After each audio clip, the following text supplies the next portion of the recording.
We will now introduce our speaker for today, Robert McKenzie. Robert McKenzie is a partner of the law firm of Van Zandt and LLP of Chicago, Illinois, concentrating his practice and representation before the Internal Revenue Service and state agencies. He has lectured extensively on the subject of taxation. He has presented courses before thousands of CPAs, attorneys, and enrolled agents nationwide. He has made numerous media appearances, including Dateline NBC and the ABC Nightly News, prior to entering private practice. Since entering private practice, he has dedicated a major portion of his time to representation before the IRS.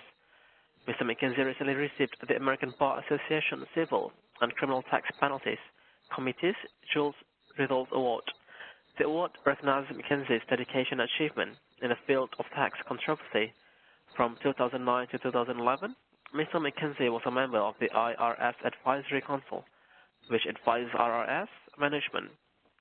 He has been selected as a Fellow of the American College of Tax Counsel and serves as its president.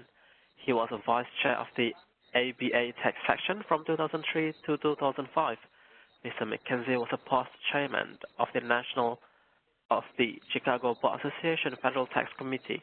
He was a dean of the National Tax Practice Institute from 1989 to 2002.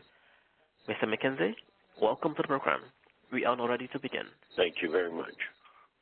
Thank you. Welcome, everybody.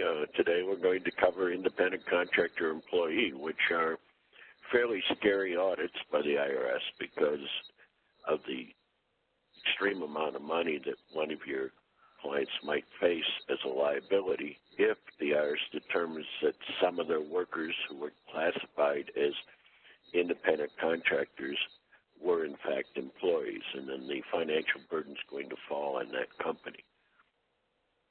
So if we go back a ways, Treasury Inspector General issued a report in 2009 saying the IRS was not doing enough to identify misclassified workers, and that they recommend the IRS to develop an agency-wide employment tax program to coordinate the process.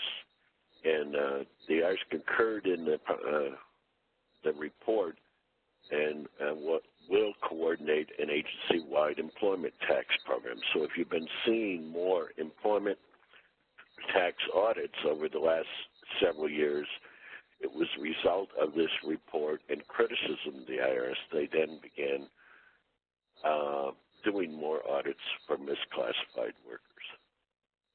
And to get statistics on who they might audit, they did a national research program. And what that is they select